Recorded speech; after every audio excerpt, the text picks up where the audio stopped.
Fréquence protestante.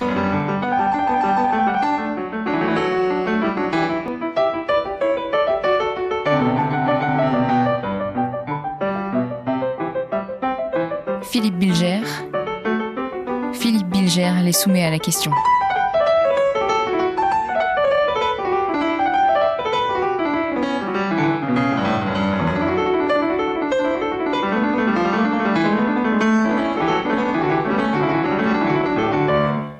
Jean-Michel Fauvergne, pourriez-vous vous présenter ?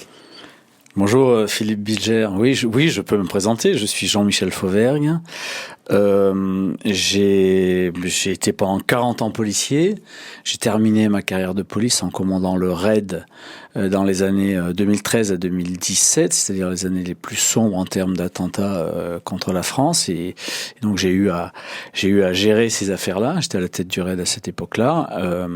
Ensuite, pendant 5 ans, j'ai été élu député, au sein de la majorité présidentielle, à côté du président Macron, et puis je ne me suis pas représenté dernièrement, et voilà. Donc aujourd'hui, je suis donc retraité de la police nationale. Mon activité principale, c'est de faire des conférences aux entreprises sur le management, sur l'esprit d'équipe, tout ce que j'ai acquis moi durant toutes mes années police et à la tête du RAID. J'interviens aussi sur les médias, dans le domaine de la sécurité, mais d'autres domaines aussi. Et puis je suis romancier aussi. Je viens de sortir un roman chez Plon qui s'appelle Les Hommes en Noir, et j'écris là sur Plon m'a demandé un deuxième roman, donc je suis en train d'écrire là-dessus. C'est une activité quasiment à temps complet, quoi. Dans votre enfance, vous pensiez à quoi ? Dans mon enfance, moi, je pensais être policier. Je pensais être commissaire de police. Tout petit, je voulais être commissaire de police. Alors, c'est très bizarre parce que dans ma famille, il n'y a pas de policier. Bon, mon beau-père, mais ça, je l'ai connu sur le tard, beaucoup plus tard. Il n'y a pas de policier, et je voulais faire commissaire de police, peut-être parce que j'étais fan de western. Je le suis toujours d'ailleurs. J'aime beaucoup les westerns, et le personnage qui me séduisait le plus, c'est le shérif. Donc voilà, parce que le shérif représentait la loi, parce qu'il représentait l'ordre, parce qu'il représentait les valeurs. Et quand le shérif était un pourri, ce qui arrive dans quelques westerns, j'étais véritablement tout à fait effondré, quoi. Donc voilà, je voulais faire commissaire de police, et j'ai fait commissaire de police. Ça veut dire que très tôt, la morale, le bien et le mal ont été importants pour vous ? Oui. J'ai eu une éducation, j'allais dire très stricte. Pas stricte, c'était l'éducation qu'on avait à cette époque-là, par mes parents, mais aussi mes grands-parents dans le village catalan dans lequel j'étais originaire. Je côtoyais mes cousins et mes cousines qui avaient la même manière de fonctionner, et c'est vrai que à cette époque-là, en tout cas, on se posait pas trop de questions, on obéissait à nos parents, on obéissait à la loi, on obéissait à tout ce qui était règles, parce que sans doute, même quand on était tout petit, on pressentait que si il n'y avait pas de règles, eh bien il n'y avait pas de vie en communauté possible, et bien sûr que ce sont des choses qui moi m'ont formaté, m'ont formé, voilà, et plus aussi, dès le départ, un amour important de ce que représentait notre pays, notre rythme, notre drapeau. Voilà, toutes ces valeurs-là, moi, je les ai eues très tôt, et elles sont jamais sorties de moi, quoi. Sur le plan des études, comment devient-on fonctionnaire de police ? Alors sur le plan des études, moi je suis assez mal placé, mais je vais vous raconter mes péripéties à moi. Pour devenir commissaire de police aujourd'hui, il vous faut un master, et il vous faut passer le concours de commissaire de police pour devenir officier de police, il vous faut une licence et il vous faut passer un concours d'officier de police. Pour devenir gardien de la paix, il vous faut le bac et il faut passer un concours de gardien de la paix. Donc il y a les trois. La police recrute de ces trois manières-là. Elle recrute maintenant aussi des administratifs d'un autre côté et aussi elle prend déjà des gens sous contrat. Mais à l'époque, moi, ça n'existait pas. Et il fallait donc, moi, à mon époque, commissaire de police, c'était la licence. Et passer le concours de commissaire de police. Donc j'ai fait mes études. Au départ, je vivais avec mes parents, non pas en pays catalan, mais du côté de Grasse, dans les Alpes-Maritimes. Et puis à l'âge de 13-14 ans, je suis parti sur Paris. Et j'ai suivi mes parents sur Paris. Et donc j'étais sur Paris. J'ai fini mes études sur Paris. J'ai passé mon bac. Je suis rentré en fac à Tolbiac. Et c'est là où j'étais un élève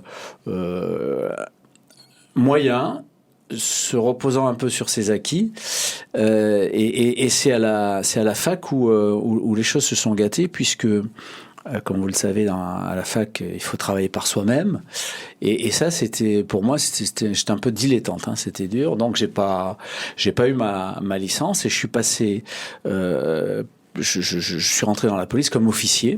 À l'époque, on demandait le bac plus un concours, donc j'ai passé mon concours, je suis rentré comme officier de paix. Ça s'appelait comme ça à l'époque. Maintenant, on dit officier de police.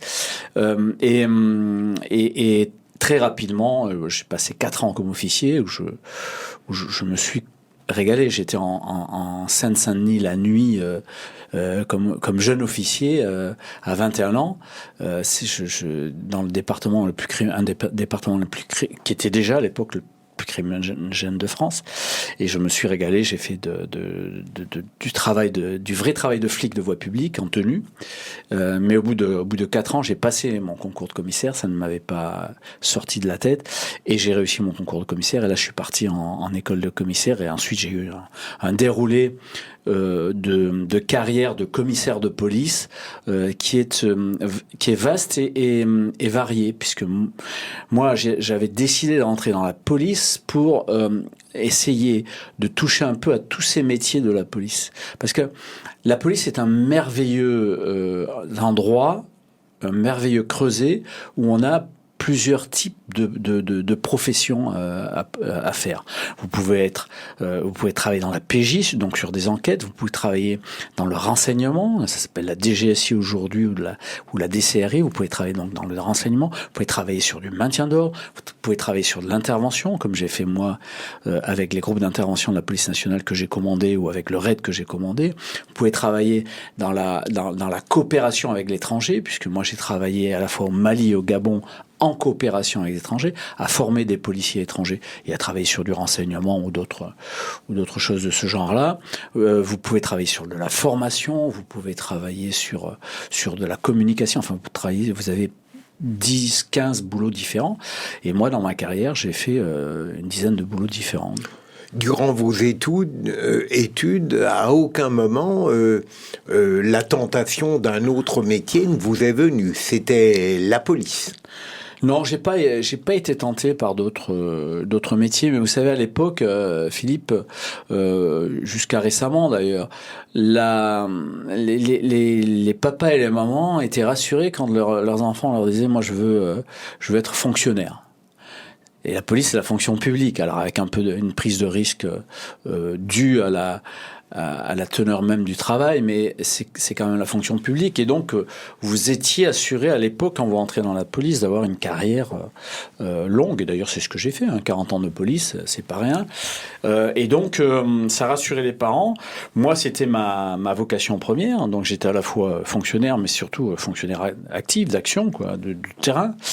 Et comme commissaire de police, j'ai commandé sur le terrain. J'étais un commissaire de terrain, quoi.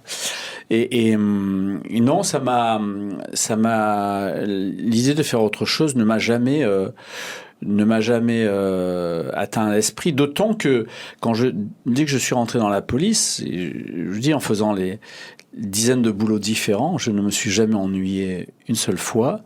Et donc, chaque fois que j'avais des velléités de faire autre chose, eh bien, je changeais de branche. Et ça me permettait de repartir sur un métier nouveau dans le même secteur, quoi, dans le même carcan.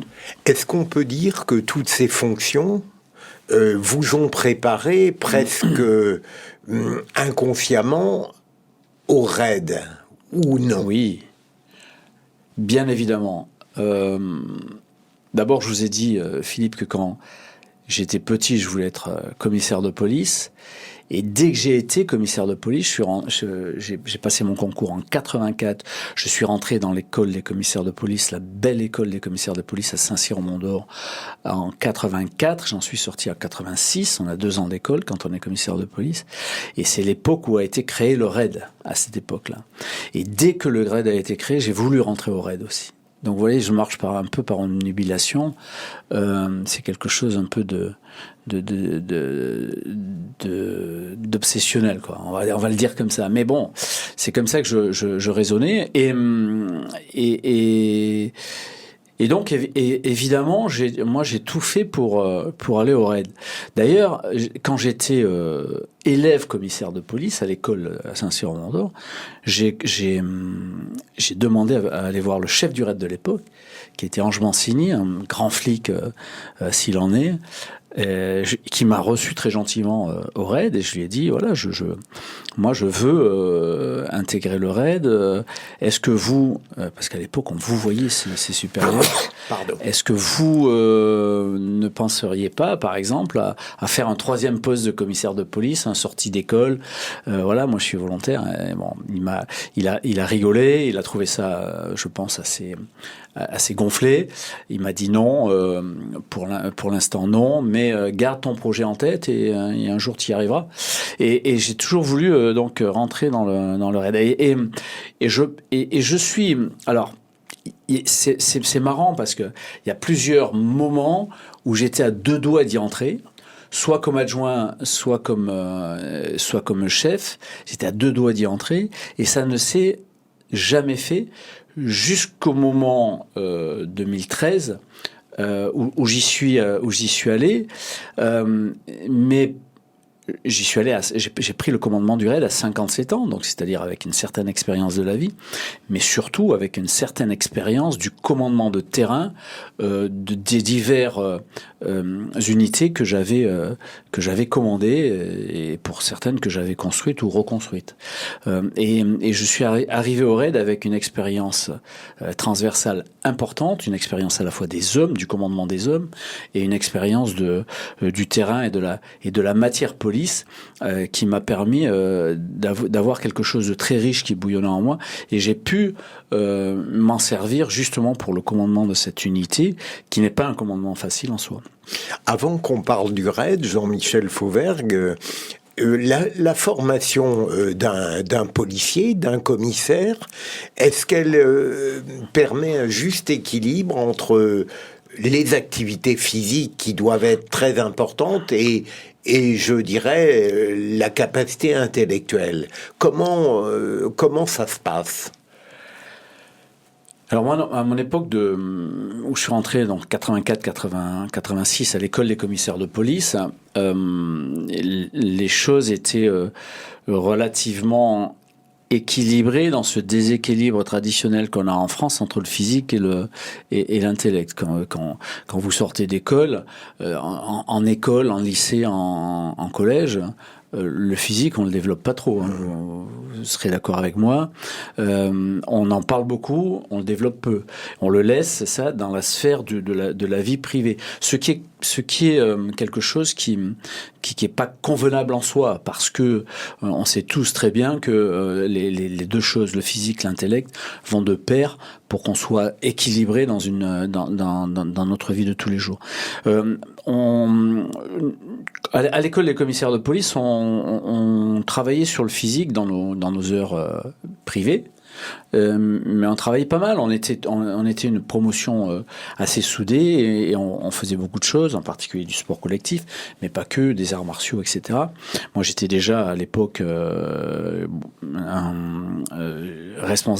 j'avais fait beaucoup d'arts martiaux auparavant. J'étais déjà à un niveau intéressant, donc je continue à pratiquer les arts martiaux à l'école des commissaires de police. Les arts martiaux, les sports de combat, les sports de contact, etc. Donc, moi, je me suis beaucoup consacré à ça. Maintenant, mon équilibre, je l'ai trouvé comme ça. J'ai essayé d'alterner à la fois l'intellect et le physique. Il me semble que maintenant on a un peu perdu ça, et quand vous parlez à des collègues commissaires de police, c'est plutôt la fonction de structuration, d'organisation, de conception qui est mise en avant. Moi, je pense, mais je suis pas le seul, que dans commissaire de police, il y a à la fois commissaire, mais il y a surtout police, et que le commissaire de police doit être avant tout un policier. Vous vous sentiez bien dans cette école des commissaires de police? Est-ce que vous aviez déjà le sens du collectif, ou est-ce que votre singularité vous gênait? Comment vous sentiez-vous? Alors moi moi j'adore être en milieu collectif. J'adore l'esprit d'équipe. J'adore à la fois être dans l'équipe, mais j'adore aussi manager l'équipe. C'est ce qu'on demande à un commissaire de police. Mais moi j'étais bien, collectivement j'étais bien. La vie en collectivité, c'est quelque chose qui m'est nécessaire. C'est là où j'ai mes marques, c'est là où j'ai mes repères. Mais cette vie en collectivité, elle est matinée aussi, de temps en temps, avec la furieuse envie de se mettre à l'écart. Je cultive un peu les deux, mais je ne peux me passer ni de l'une ni de l'autre. Et l'une et l'autre se mélangent de manière assez agréable dans mon caractère, ce qui fait que j'arrive à gérer l'une et l'autre. Mais je ne peux pas vivre sans le contact des équipes, et ça c'est quelque chose d'important. C'est quelque chose d'important au RAID, et en particulier c'est quelque chose d'important quand on vit des choses que l'on vit dans la police nationale, et que moi j'ai vécu dans la police nationale et au RAID, quoi. Ça c'est une nécessité absolue que de travailler en équipe, mais comme on est le chef, on se retrouve aussi à un certain moment dans une espèce d'isolement important, et donc il faut savoir aussi gérer cet isolement-là. Vous voyez ce que je veux dire? Je suis peut-être un peu pas très clair, mais l'équipe c'est important. Vous êtes le chef, vous êtes aussi isolé de l'équipe quelquefois.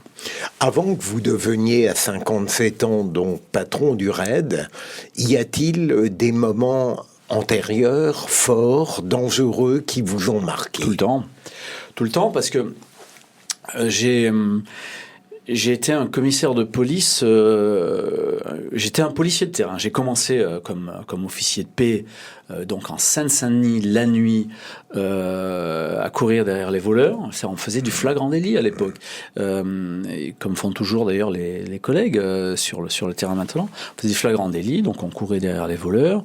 Il y a eu quelques bagarres, la nécessité d'utiliser la force pour interpeller des voyous, des bandits, des coups de chaux, quelques coups de feu. Voilà, c'était la Seine-Saint-Denis de cette époque-là, et depuis ça s'est pas amélioré. Et après, en tant que commissaire, le commissaire de police, c'est le manager de l'équipe. C'est le poste managérial dans la police nationale, c'est le commissaire de police. Sa formation, c'est de manager les équipes. Mais c'est de manager les équipes sur le terrain. Donc, vous êtes sur le terrain. Et si vous l'êtes pas, moi, je pense que vous n'êtes pas un bon manager. Vous devez être sur le terrain. Et moi, j'ai commandé des équipes de police judiciaire. Je suis revenu, quand j'étais commissaire de police, sur le 93, sur la Seine-Saint-Denis. J'ai commandé la brigade stupéfiante du 93, en Seine-Saint-Denis, dans le service départemental de la police judiciaire de la Seine-Saint-Denis, avec de très belles affaires. Je me rappelle qu'on avait fait une affaire de stup très importante, avec des ramifications dans l'est du territoire national, avec à l'époque le PKK, le trafic de stupes finançait le PKK. Donc on a fait des affaires très très très dures et qui nous demandaient beaucoup de travail et qui demandaient au commissaire que j'étais beaucoup de travail aussi, d'organisation du travail et d'organisation de mon commandement. Je suis allé ensuite sur le terrain. J'étais en directeur de la sécurité publique. Alors j'ai fait beaucoup de postes. Je passe assez rapidement. Directeur de la sécurité publique en Guyane. Donc vous êtes le chef de la police en Guyane, et en Guyane, vous savez que c'est quelque chose de très physique, avec une émeute à peu près chaque 3 à 6 mois. Avec des indépendantistes, enfin des gens qui se revendiquent indépendantistes, dont la plupart, au passage, sont tous fonctionnaires, fonctionnaires territoriaux, fonctionnaires d'État, etc. La France nourrit quelques indépendantistes qui ça semble assez bizarre, mais c'est comme ça, mais qui vous mettaient quand même le souk en ville, avec des jeunes qui descendaient et avec des manifestations violentes. Mais il y avait aussi en Guyane une très grosse criminalité de braquage et de coups de feu qui venaient des pays voyous avoisinants. Vous avez 2 pays avoisinants, le Suriname, qui est l'ancienne Guyane hollandaise, et surtout le Guyana, un peu plus loin, qui est l'ancienne Guyane anglaise, qui est un État totalement voyou. Et les gens venaient en France, donc en Guyane, pour faire des braquages, pour braquer les gens à domicile, etc. On avait une très forte criminalité. Et là... tout directeur départemental que j'étais, tout commissaire divisionnaire que j'étais à l'époque, j'organisais des opérations sur le terrain, des ratissages, en Guyane, j'ai dû essuyer à 2 reprises des coups de feu de la part de ces truands-là, quoi. Et j'ai eu d'autres commandements de terrain de ce type-là. J'ai commandé un grand office qui luttait contre le grand banditisme, qui organise la migration clandestine et la lutte contre les êtres humains. J'ai eu beaucoup d'activités de terrain, physique, mais aussi mon rôle, c'était d'organiser les groupes, de manager les groupes, de les diriger sur le terrain, sur les grosses opérations, etc., etc. Donc vous ne pouvez pas... moi, les deux rôles me plaisent, c'est-à-dire le rôle de l'organisation, le rôle du management, et c'est d'ailleurs pour ça que je fais maintenant des conférences en entreprise, et je pense qu'on peut tirer beaucoup de choses de l'expérience policière pour les entreprises, et la deuxième chose, le rôle aussi d'être présent sur le terrain. Vous devenez patron du RAID, donc à 57 ans. Vous réalisez un rêve.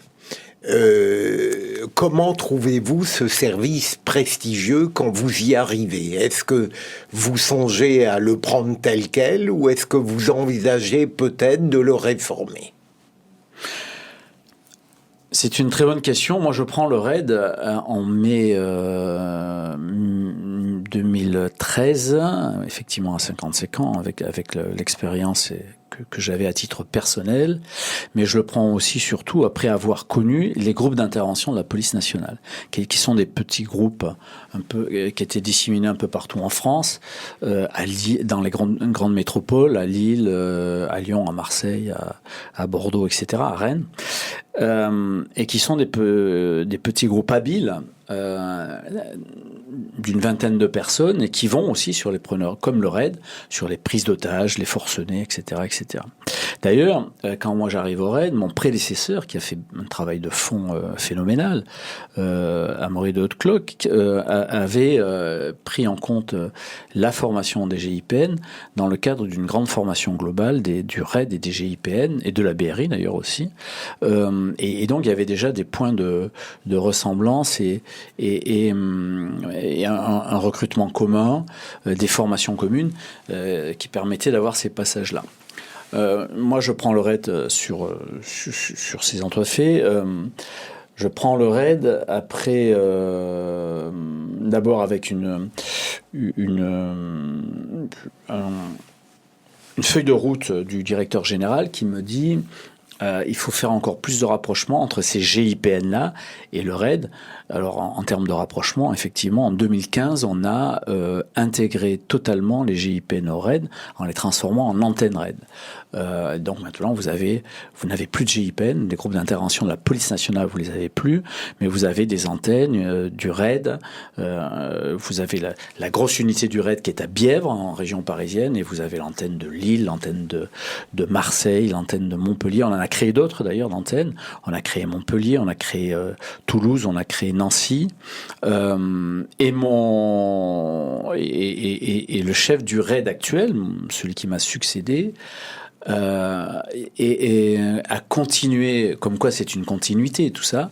Moi j'ai continué ce qu'ont fait mes prédécesseurs, et lui a continué en transformant les GIPN d'outre-mer en RAID, et il crée des antennes RAID dans des secteurs comme la Guyane, comme Mayotte, comme la Martinique, et donc voilà, je suis arrivé au RAID en ayant cette expérience de commandement des GIPN, et donc en étant pas tout à fait vierge par rapport à la mission qu'on me donnait, sur la mission principale du RAID, sur l'intervention de forcenés, de preneurs d'otages, etc. Sauf que il s'était passé quand même un petit événement. Le RAID, depuis sa création, intervient à peu près entre 60 et 80 fois par an sur des forcenés qui ont des problèmes psychologiques. En France et dans tous les pays développés, on a à peu près 1% de la population qui a des problèmes psychologiques graves. Ça fait 670 000 personnes en France, peut-être même un peu plus, et qui peut basculer dans la prise d'otage. Alors c'est des prises d'otages familiales. On prend en otage ceux qui se trouvent autour de vous, ou le voisin, etc. Ou alors c'est des forcenés, c'est-à-dire les mêmes mais qui n'ont pas d'otages, mais qui sont hyper dangereux, armés à l'intérieur de leur domicile, etc. Et là, c'est le RAID qui va dans ces 60-80 cas en secteur policier, secteur de la gendarmerie nationale. Je rappelle que c'est le GIGN qui y va aussi, et qui ont à peu près même type d'intervention. Donc le RAID, entre 60 et 80 cas par an, avec des gens qui ont des problèmes psychologiques, et avec l'utilisation de la négociation, et à peu près 80-90% des cas sont sortis à la négociation. Quand ils ne le sont pas, eh bien, il y a usage de la force, mais en général, c'est la force non létale, avec des pistolets à impulsion électrique, etc. Et les gens sont maîtrisés. C'est important, d'abord, pour sauver les otages, et c'est important ensuite de maîtriser ces gens-là pour les mettre à la disposition de la justice ou à la disposition des services médicaux quand ils ont un problème psychologique grave, parce que c'est de l'honneur de la police que d'arrêter ce type de personnes. Sauf que depuis, en particulier l'affaire Mohamed Merah, moi quand j'ai pris le commandement du RAID, l'affaire Mohamed Merah avait eu lieu 14 mois auparavant. Depuis l'affaire Mohamed Merah, on se trouve face à des individus radicalisés, islamistes radicalisés, qui ont changé complètement la donne. Pourquoi ils ont changé la donne ? Parce que ces individus, Mohamed Merah a agi en 3 temps. Premier temps, il a impacté des cibles en tuant des militaires, et vous rappelez aussi en tuant des petits-enfants à l'école juive de Zaratora et un parent d'élève. Et ça impacte l'opinion publique, ça impacte les médias. C'était son but. Il s'est filmé en faisant ça, ces atrocités-là. Ça, c'était le premier temps. Le deuxième temps, il se retranche et il n'essaye pas de s'évader, de partir. Voilà. Et le troisième temps, c'est que quand le raid arrive, ce type d'individu, sa finalité, c'est de mourir les armes à la main. Et ça, c'était prévu. Ces gens-là prévoient ça. Ils prévoient de mourir les armes à la main pour des croyances qui sont les leurs, dont je ne ferai pas la publicité ici. Mourir les armes à la main. Ça, on ne le savait pas à l'époque. Donc le raid je vous l'ai dit, était habitué à négocier, etc. Et donc, mon prédécesseur, dans un premier temps, a commencé à réfléchir là-dessus. Et moi, j'ai accéléré le phénomène en disant, voilà, si ils veulent mourir les armes à la main, on ne négociera plus. Ça sert à rien de négocier sur quelqu'un dont on sait qu'il ne va pas se rendre. En plus, on perd du temps. La négociation demande beaucoup de temps, donc on perd du temps et on doit gagner du temps pour sauver les otages, pour éviter qu'ils ne mettent en route, en fonctionnement ces explosifs et nous fassent exploser en rentrant dans les lieux, et pour éviter aussi qu'ils se mettent en scène sur les télés, sur les radios, voilà. Donc l'idée c'était de récupérer du temps, de ne plus négocier puisqu'ils ne se rendaient pas. Et la deuxième chose, c'est une fois que l'assaut est sur ces gens-là, sur ces radicalisés-là, une fois que l'assaut est déclenché, on ne s'arrête plus. On va jusqu'à la neutralisation de l'individu. Si on peut l'avoir en vie, on l'aura en vie. Si on peut pas, moi dans les affaires que j'ai eu à connaître, à Vincennes, Bataclan, à Saint-Denis, à Magnanville et d'autres, j'ai jamais pu. Donc les terroristes ont été neutralisés. Donc, cette manière de faire là, quand moi j'arrive au raid, mon prédécesseur avait commencé à travailler dessus, mais elle n'était pas mise en œuvre, et donc assez rapidement, comme on voit qu'on est dans une situation de danger importante, dans les années 2013-2014, c'est déjà des dangers où ça bouge beaucoup et on sait qu'il va nous arriver quelque chose, on le sait. On ne sait pas quand, mais on sait. Et donc, il faut rapidement se réformer. En tout cas, réformer nos manières de faire sur ce type d'individu-là. Sur les autres, on laisse pareil, mais sur ce type. Et donc là, il faut arriver à travailler dessus quand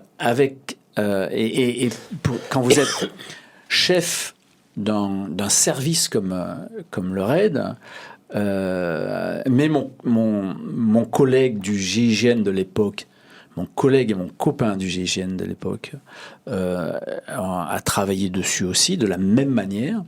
Quand vous êtes chef d'une unité comme ça, vous devez d'abord avoir la présence d'esprit de pouvoir analyser la menace et l'évolution de cette menace-là. Un peu comme les entreprises ont des évolutions de marché.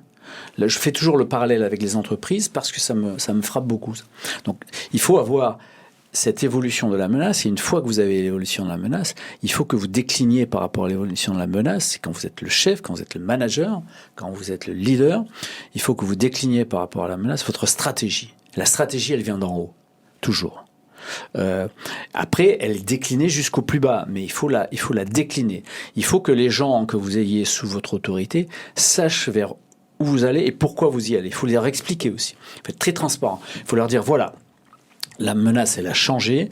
Les gens qui prennent en otage ne vont pas se rendre. Il va falloir aller beaucoup plus vite si on veut sauver les otages. Parce que et il faut aussi avoir une finalité, un sens de l'action, un sens de la mission. La finalité du raid, c'est sauver les otages. C'est sauver les otages. En premier. Et la mission du chef du raid, en premier, c'est de sauver les otages. Et en deuxième, de ramener, dans la mesure du possible, tout le monde chez soi, tous ces gars. Et la troisième obligation, c'est d'arrêter, si c'est possible, l'individu qui a fait ça, le radicaliser, si c'est possible. Donc, vous voyez la gradation et la priorité des missions. Et donc, ça, vous le déclinez auprès et vous avez aussitôt que vous avez dit ça, vous avez deux difficultés de commandement sous-jacentes, enfin de management. La première difficulté, c'est d'imposer cette nouvelle stratégie à vos gars. Et la deuxième difficulté, c'est de la faire partager au ministre qui est au-dessus de vous.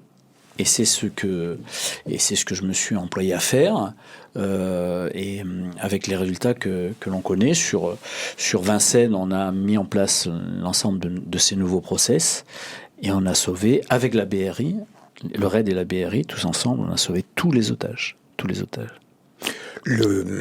Vous avez réussi à faire accepter cette nouvelle stratégie par vos hommes, et je crois savoir, je me suis un peu renseigné, qu'elle a été notamment validée par Bernard Cazeneuve.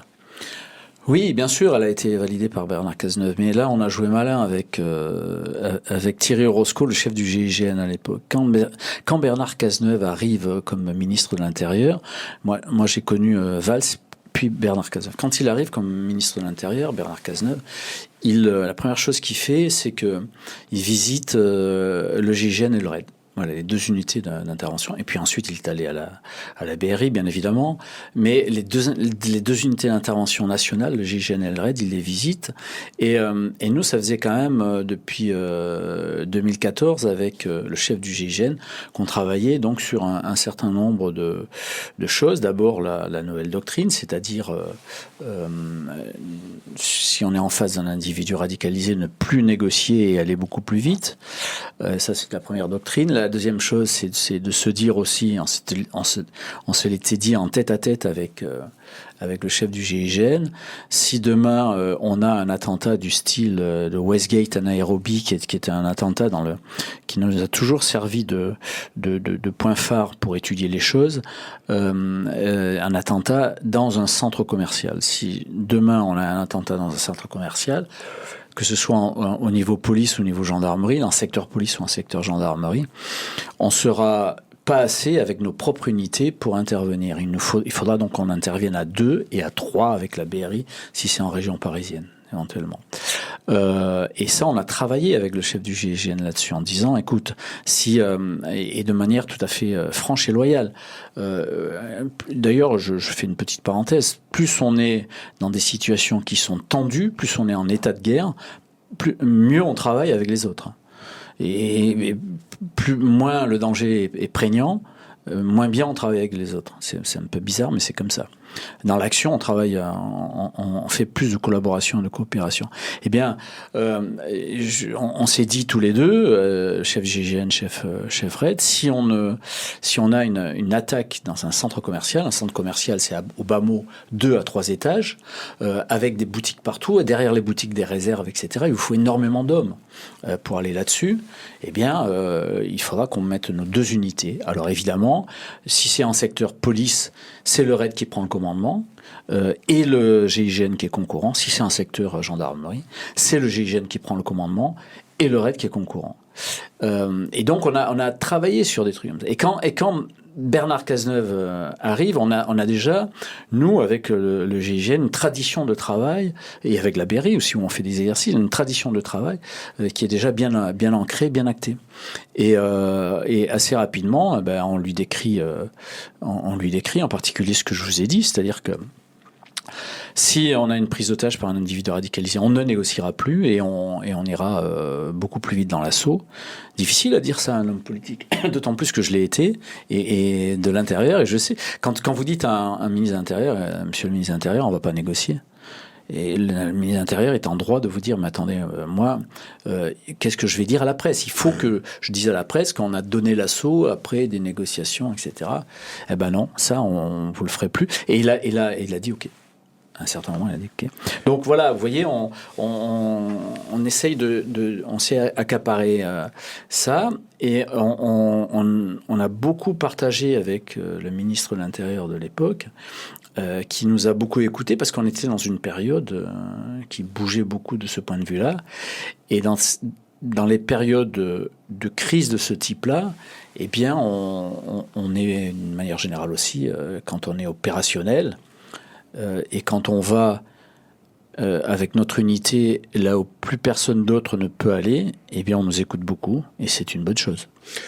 Je ne veux pas faire, Jean-Michel Fauvergue, l'inventaire des horreurs et des épreuves durant ces 4 années, mais un mot, si vous le permettez, sur le Bataclan. À tort ou à raison, c'est quelque chose qui demeure de manière épouvantable dans la tête des citoyens. Est-ce que ça a été pour vous, j'allais dire, le défi le plus difficile à relever? Écoutez, Bataclan, c'est toujours difficile d'en parler. Honnêtement, moi, mon défi le plus difficile à relever, ça a été de libérer les otages de l'hypercacher. Parce qu'on avait des otages vivants. Bon, il y en a 4 qui avaient été tués avant qu'on arrive, mais on avait 26 otages à délivrer, et on les a tous délivrés. En appliquant toutes les stratégies qu'on avait définies, en travaillant tel qu'on l'avait fait. Et dans une difficulté particulière, pour moi, c'était de commander à la fois le RAID et la BRI, puisque j'avais le commandement des deux. Bernard Cazeneuve m'avait donné le commandement des deux dans le cadre de ce qu'on appelle la FIPN, la Force d'intervention de la police nationale, qui donne le commandement de l'ensemble des forces d'intervention police au chef du RAID. Donc Bernard Cazeneuve a déclenché ça. Et ça, c'est la première difficulté que moi j'ai eue, mais ça s'est bien passé parce que je les connaissais, les gens se connaissaient entre eux, donc ça, voilà. Et la deuxième difficulté qu'on avait, c'est de travailler en même temps, vous en rappelez, avec le GIGN qui, lui, était à Dammartin-en-Goële, devant les frères Kouachi. Mais ça s'est bien passé aussi parce que on avait un relationnel exceptionnel avec le chef du GIGN de l'époque. Et moi, j'avais avec moi 2 officiers du GIGN, et lui, je lui avais laissé 2 officiers du RAID, donc ça correspondait bien. Ça, c'était le défi le plus important. Techniquement, opérationnellement, c'est un des gros défis qu'un chef des flics a assumé. Le Bataclan, c'est différent. Le Bataclan, c'est émotionnellement quelque chose d'absolument affreux, terrible. Quand on arrive, le massacre est fait. Le massacre va très très vite. Et bien qu'il y ait eu des interventions du chef très courageuse d'ailleurs, du commissaire de la BAC, avec son chauffeur, qui sont eux les véritables héros de cette affaire-là. Bien qu'il y ait eu ces interventions-là, ils ont dû ensuite se retirer.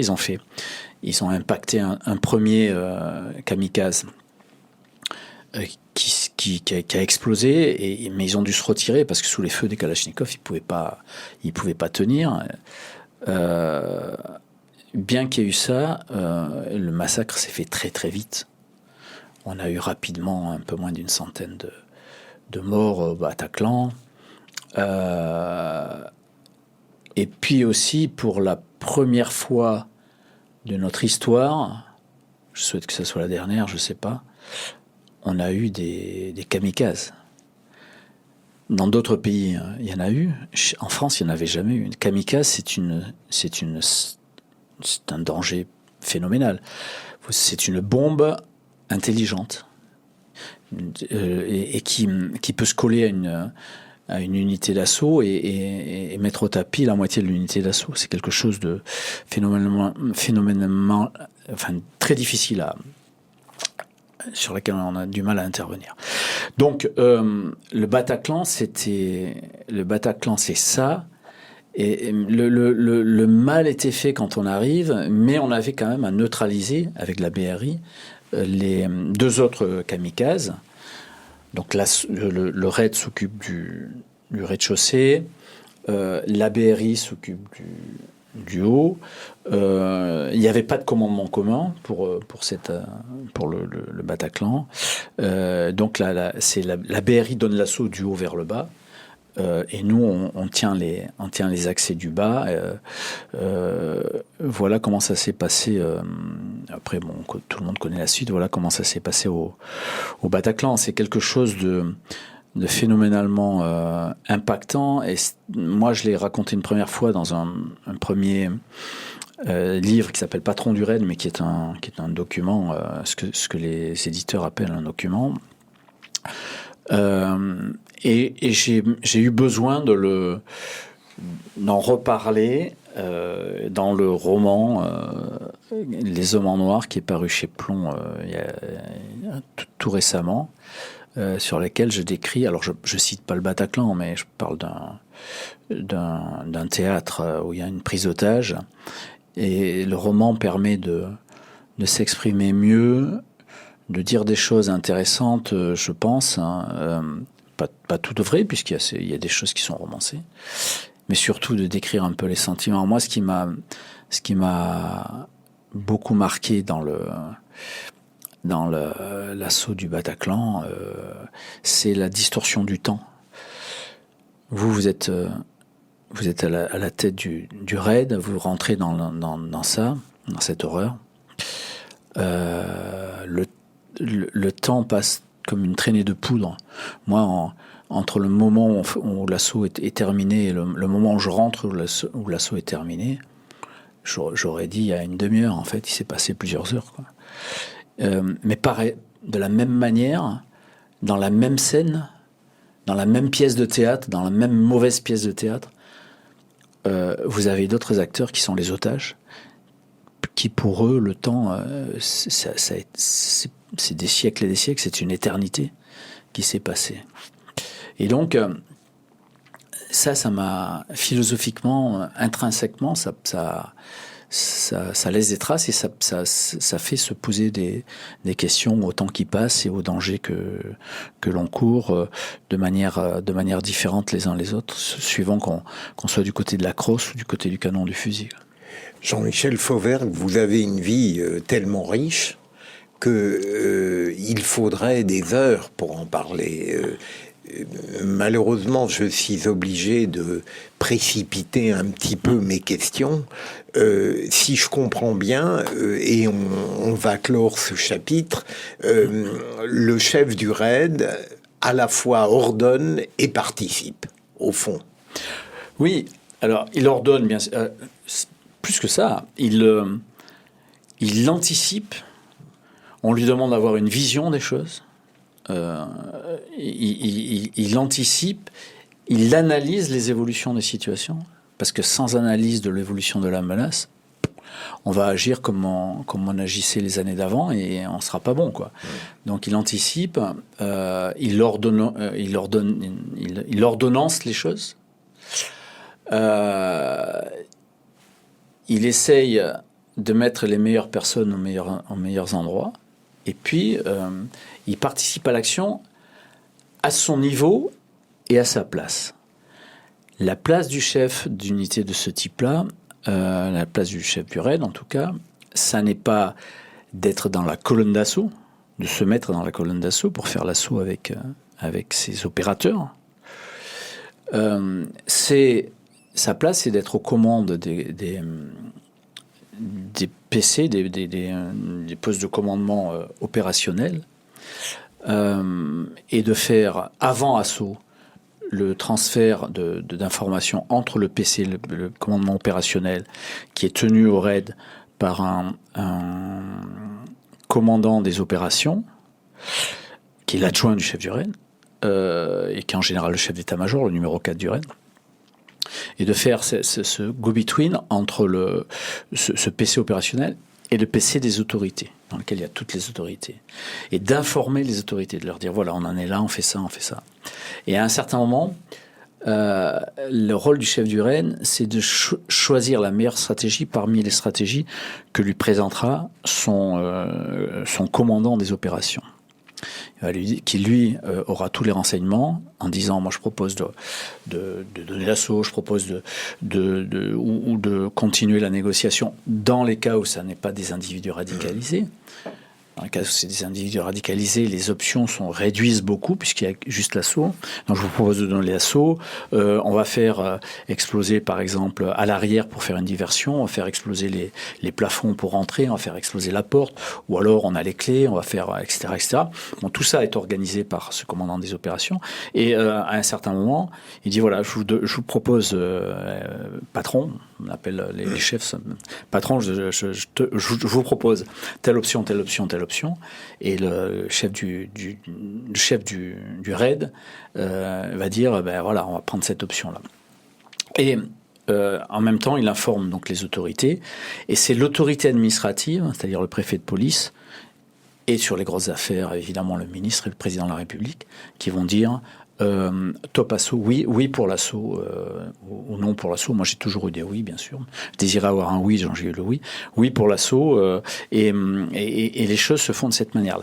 Et à partir de ce moment-là, le top assaut est prise, la décision est prise. Mais la décision, bien que auparavant il y ait tout un échange, la décision, en fait, le moment de décision, c'est ce qu'on appelle le commandement de guerre. C'est le moment de décision, il appartient au chef. C'est le chef qui donne cette décision-là.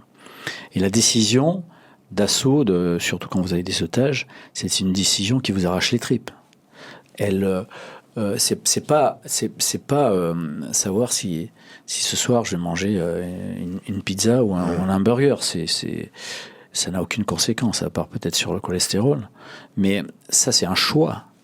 La décision, forcément, elle vous arrache les tripes, parce qu'au moment où vous prenez la décision, vous ne savez pas les conséquences de votre décision. Vous ne savez pas si vous allez réussir, si il va vous massacrer tous les otages, c'est ce qui va se passer exactement.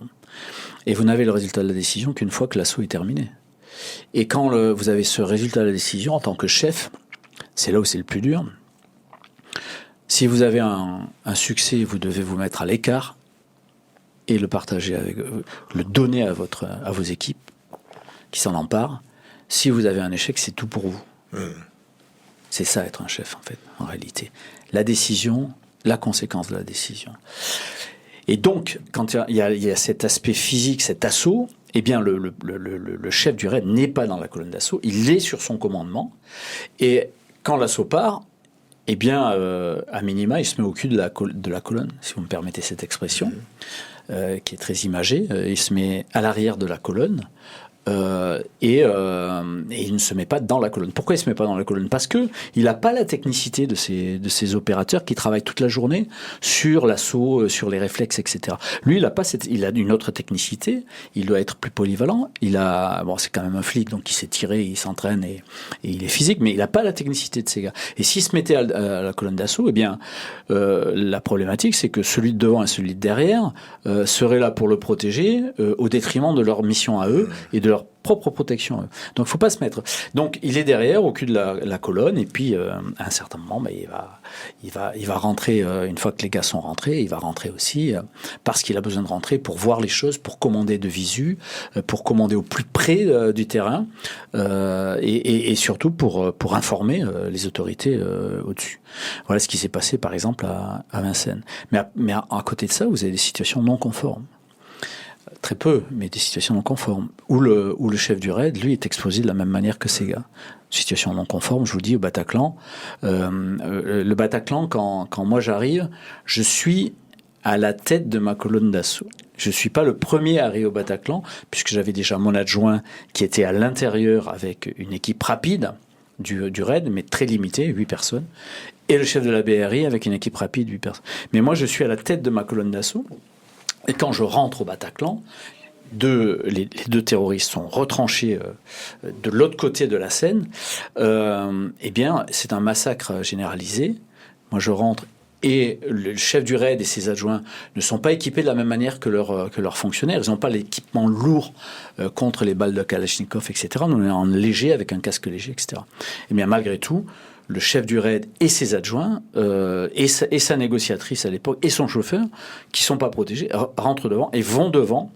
Et moi, j'emmène ma colonne d'assaut là où elle doit aller, de l'autre côté du truc. Parce que, et là, on est dans une situation non conforme où le chef du raid prend plus de risques que ces policiers parce qu'il est moins protégé.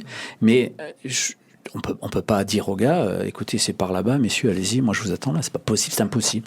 Donc on est devant, il y a un devoir d'exemplarité aussi, et on prend ce risque-là.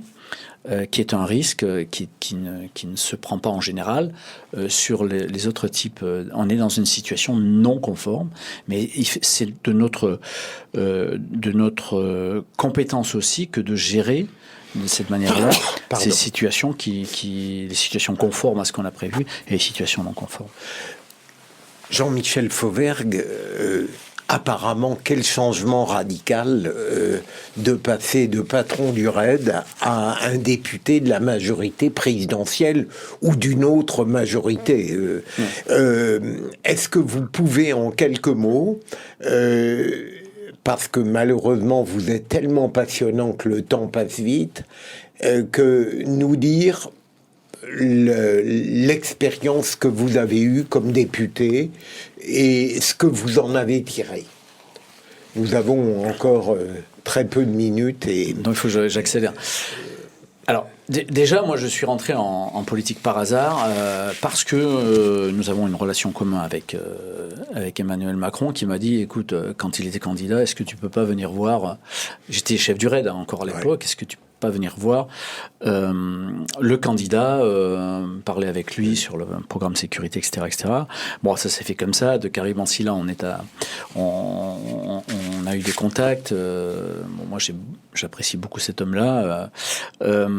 Et après, dans la foulée, évidemment, dans la foulée d'une campagne, alors j'avais quitté le RAID à cette époque, campagne présidentielle, une fin de campagne présidentielle, j'ai donc embrayé sur député. On en avait parlé avant avec un des responsables qui m'avait dit, qui est devenu un ami d'ailleurs, qui m'avait dit il faut qu'on te garde, etc. Il y avait aussi l'aspect impact sur les médias, mais il y avait aussi voilà, bon.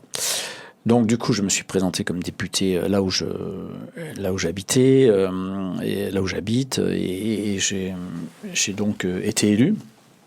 Et je me suis retrouvé au Parlement, en particulier à l'Assemblée nationale.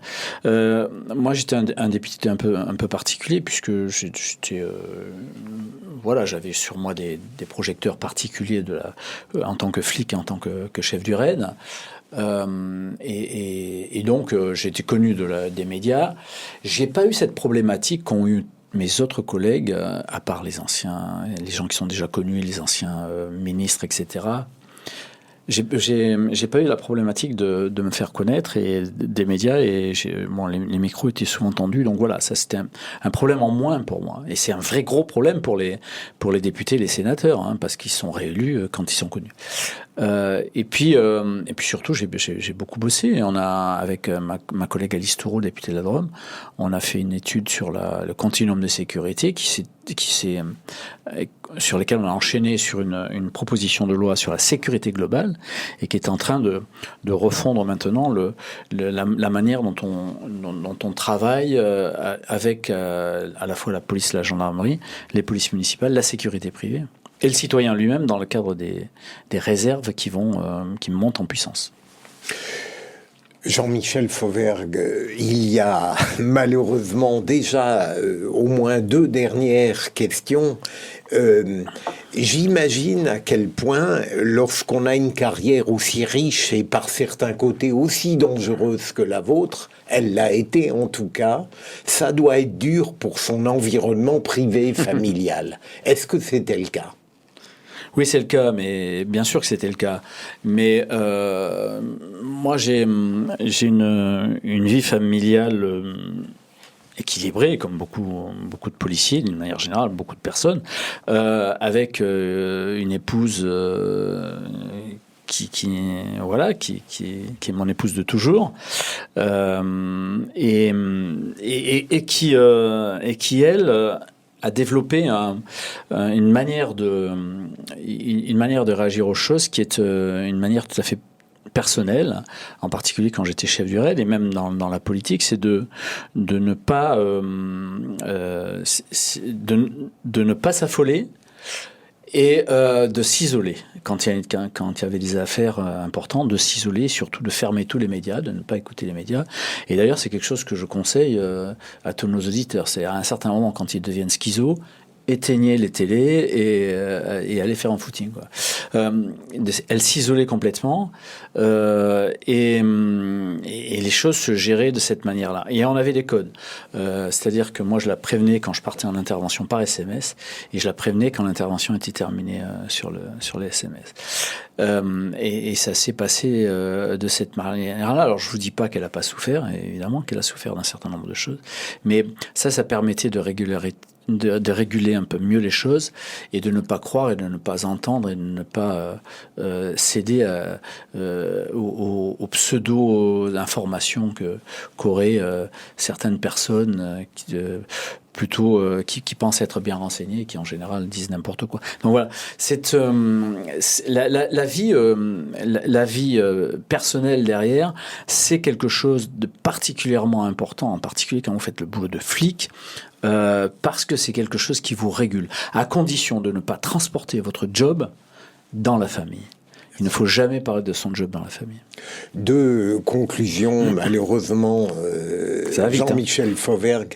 D'abord, sincèrement, c'est la première fois qu'à l'issue d'un entretien, je suis frustré, parce que j'aurais eu énormément de questions à vous poser. Et la deuxième observation, c'est que je vous remercie infiniment, parce que j'ai toujours eu, en tant que magistrat et en tant que citoyen, la plus grande admiration pour la police. Je l'ai toujours défendue quand elle était honorable, ce qui est le cas la plupart du temps.